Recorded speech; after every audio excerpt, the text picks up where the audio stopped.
Cerpen Ma'rifat Baihaqi. Kemeja yang menggantung di dinding geribik. Republika, Ahad 8 November 2020. Selamat buatmu Baihaqi yang sudah menembus koran Republika. Aku berdiri termangu memandangi kemeja yang menggantung. Entah sejak kapan kemeja itu tergantung di dinding geribik rumah. Yang aku tahu, kemeja itu sudah ada sejak aku balita. Entah apa pula istimewanya kemeja buluk itu, sampai-sampai tidak ada yang berani memindahkannya ke tempat lain. Aku pernah menanyakan perihal kemeja buluk berdebu itu pada abah dan ibuku. Namun, wajah mereka berubah seketika. Beberapa saat kemudian, rasa kantuk merasuk jasadku. Aku pun pergi, meninggalkan kemeja yang membuatku penasaran saban waktu. Aku berjalan melewati kamar ibu dan adikku yang di setiap sisi pintunya terdapat nyala damar yang menempel. Aku menyingkap kain pintu kamarku dan langsung menjatuhkan tubuhku di pembaringan.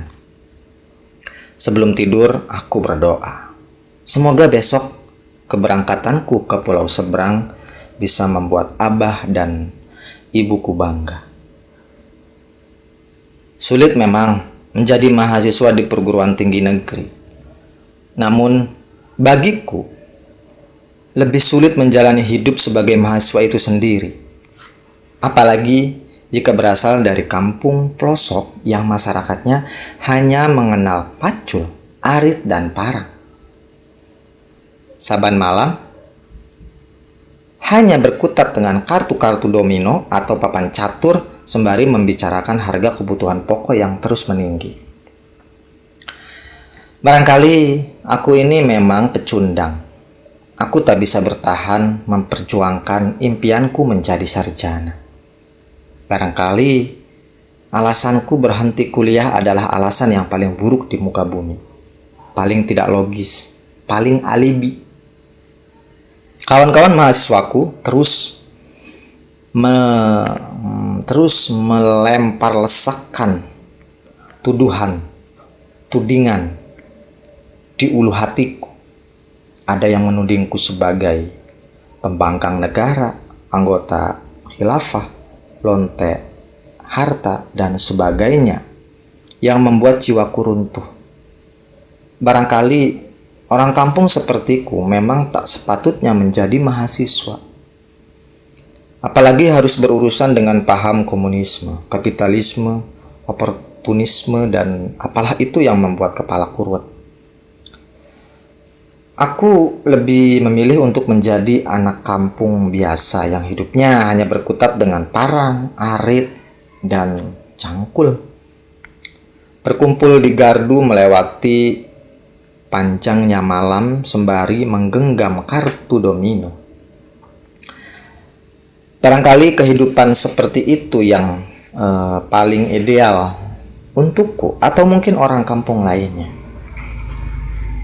Semua kegagalan ini bermula saat aku menginjak semester 2. Pagi itu aku diajak Bonglai, seniorku, ke belakang kampus.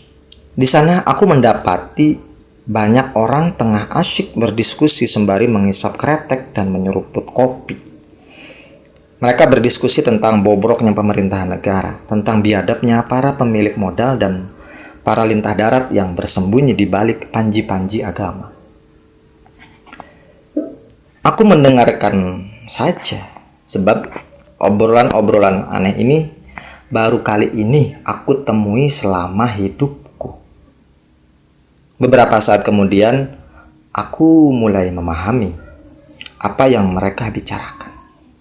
Perasaanku merasa tercabik-cabik setelah mengetahui bila kesengsaraan di negara ini adalah buah tangan pemerintah yang zalim.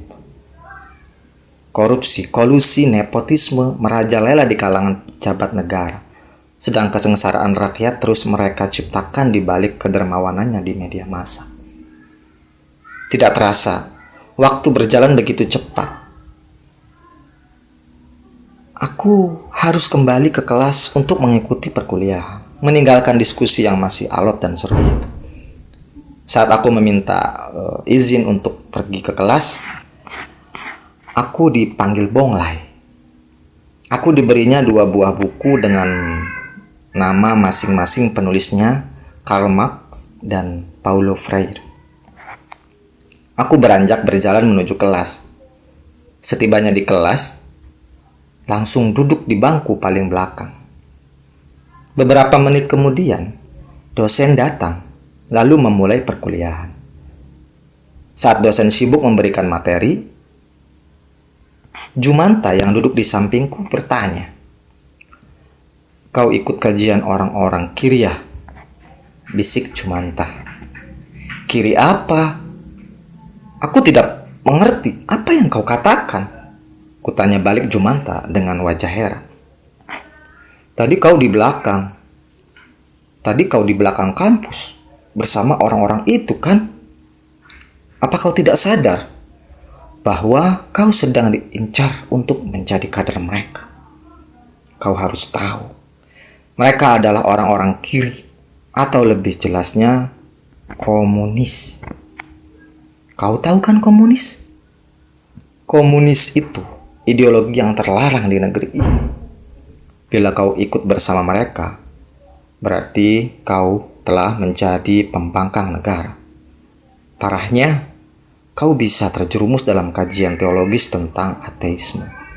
Apa kau mau hidup tidak bertuhan? Mendengar perkataan Jumanta, aku tercengang dan langsung menjaga jarak dengan seniorku Bonglai beserta gerombolannya. Aku takut terhasut menjadi pembangkang negara dan hidupku nanti tidak percaya akan adanya Tuhan. Mau beli. Ya, di ibu di sana.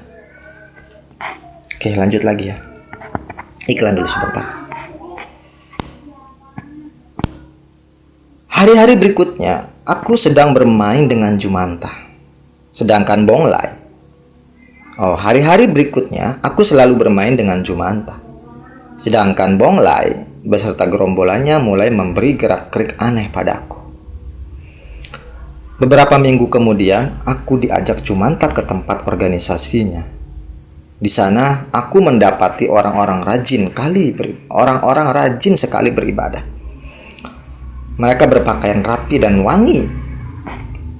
Kebetulan, hari itu organisasi Jumanta sedang mengadakan diskusi tentang dakwah keagamaan dan serangan budaya asing yang mengikis jati diri umat Islam. Aku mengikuti kajian itu dengan sangat hikmat. Beberapa saat, aku mendengarkan narasi dan argumentasi orang-orang di organisasi itu. Aku yang notabene sebagai muslim, mulai sepemikiran dengan mereka bahwa rusaknya moral kaum muslimin disebabkan oleh pasar. Pasar yang menawarkan berbagai macam produk yang membentuk perilaku non-Islam, ditambah kemajuan teknologi yang menggiring pada jurang kerusakan moral. Aku juga mempercayai senior Jumanta yang berkata bahwa untuk menghalang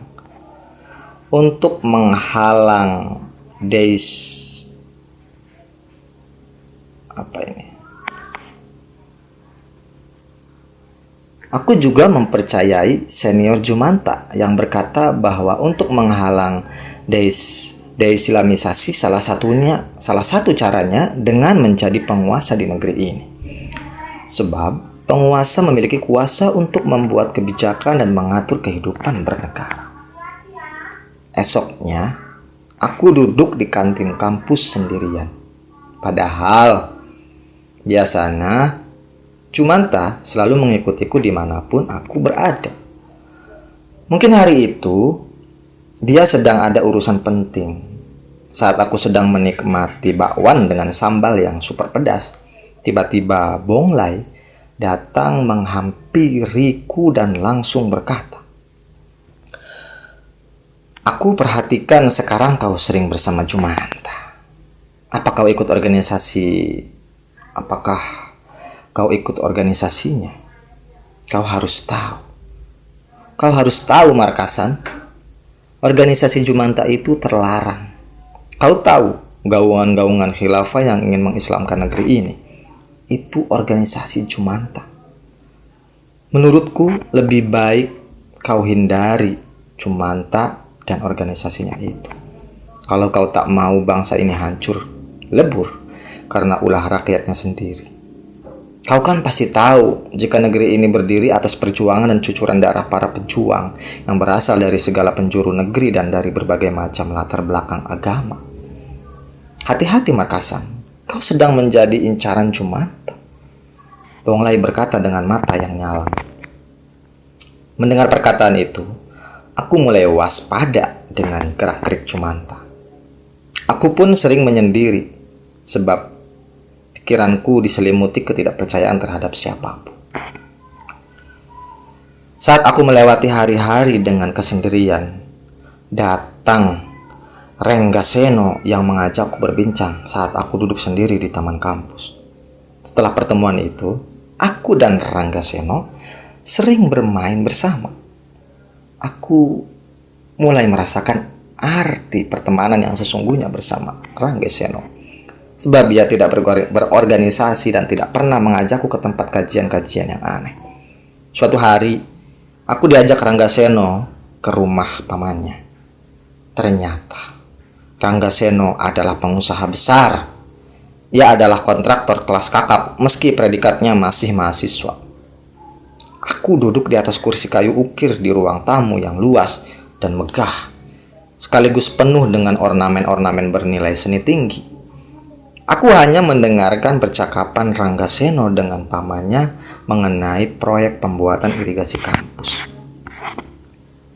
Setelah pertemuan itu, aku mulai memikirkan hal yang sama dengan Renggaseno, bahwa mahasiswa itu tidak hanya bergantung pada beasiswa dan orang tua, tetapi bisa menghasilkan uang sendiri.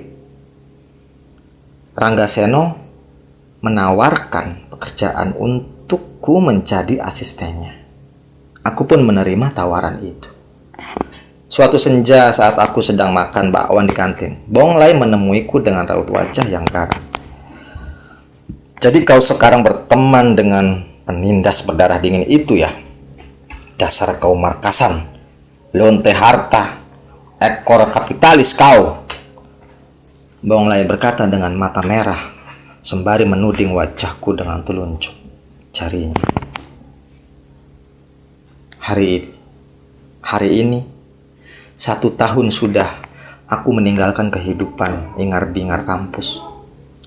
Aku berdiri termangu bersama kedua orang tuaku dan adikku, memandangi kemeja yang berpuluh tahun menghiasi rumah Welid ini. Ibuku mengusap-ngusap pundakku, lembut sekali. Abah memandangku dan menganggukkan kepalanya. Adikku memegang tanganku dengan jari-jari kecilnya. Dengan penuh percaya diri, aku pun mendekati kemeja berdebu itu. Kepalaku menunduk memandangi kemeja yang aku genggam sedari tadi. Air mataku menetes di atas kemeja yang dulu selalu aku pakai untuk belajar di kampus. Aku pun menggantungkan kemejaku di sisi kemeja yang saban waktu membuatku penasaran. Kini, ada 2 kemeja menggantung di rumah Welid ini. Barangkali akan bertambah saat adikku dewasa nanti. Cirwas 15 Desember 2019. Ma'rifat Baihaqi dilahirkan di pesisir utara Banten pada 5 Juni 98. Tergabung di komunitas menulis spontan Tirtayasa atau komentar, dan sedang menempuh pendidikan di jurusan pendidikan sejarah FKIP Untirta. Beberapa cerpennya pernah menjuarai lomba, gemar membaca buku sejarah, sastra, dan filsafat. Terima kasih. Assalamualaikum warahmatullahi wabarakatuh.